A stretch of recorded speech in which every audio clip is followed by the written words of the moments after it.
Fitz was wearing his Namaste in Tonight shirt. Seriously, we had maybe 4 different shirts and a couple pairs of pants, nothing spectacular, and I commented on the irony of his clothing choice considering tonight was the night we were escaping. On screen, one of the students swiped something from the teacher's desk, only for the teacher to immediately notice it was missing. It was a playful gesture, but it made me nervous. Isn't Martha going to notice that we never returned from our different errands, or whatever? I'm not worried about Martha, he said. Why not? Fitz started laughing. Willie, that's a good one. I think you should tell Toby.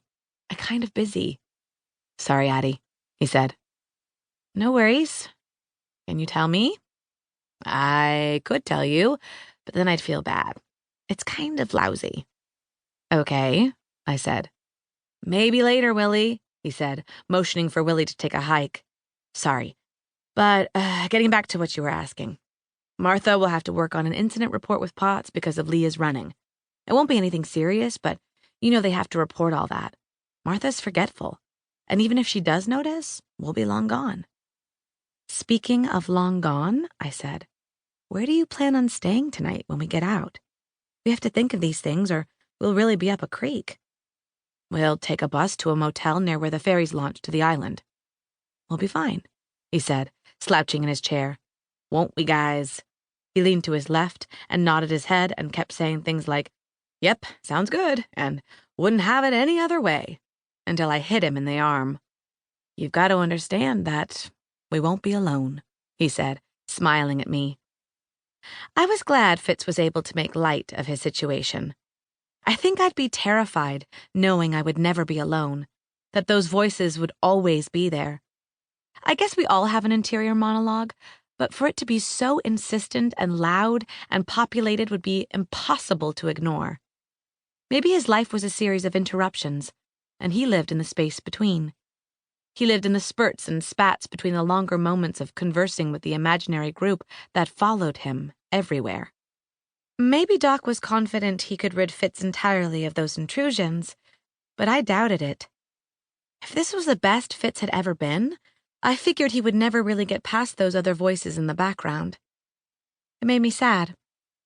I rested my hand on his briefly.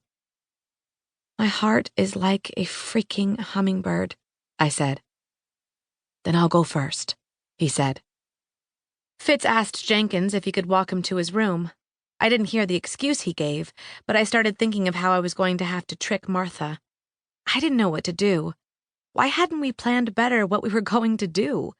At least we thought of breaking our pills in half the day before. That would buy us at least one day on the outside before the tremors hit. Fitz returned 10 minutes later, just as the students on the screen were breaking into song in the gym after passing the basketball around. They all looked so happy. It was actually quite wonderful.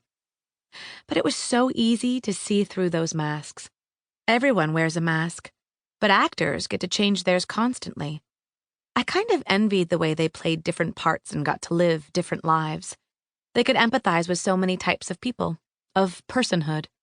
If actors were the opposite of people, what did that make me? A series of masks, maybe. I'm so nervous, I said, alternating my blinks at a rapid rate. I didn't do anything but go to the bathroom, he said. What? It was a dumb idea to try the change of clothes thing, he said. It's too obvious. Why didn't we think of that?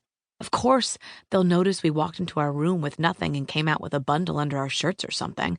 So stupid. But I did grab our pills. I can pocket those. Good.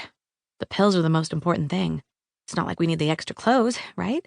I mean, we'll need to stop someplace for shoes either way. Fitz smiled and flashed that handsome gap. Luckily, you won't get too many looks in Seattle for walking around barefoot. But I agree we should get something for our feet. I wanted to keep talking to Fitz, but I was too nervous. I tapped my hand on each leg 17 times and then repeated the process. I asked Martha if I could use the restroom so I could wash my hands, and she obliged. When I got back, the movie was reaching the closing scene, where the students were dancing on some massive stage in a giant auditorium or something. It looked ridiculous. Sure is true to life, isn't it? said Fitz, loud enough that Junior could hear.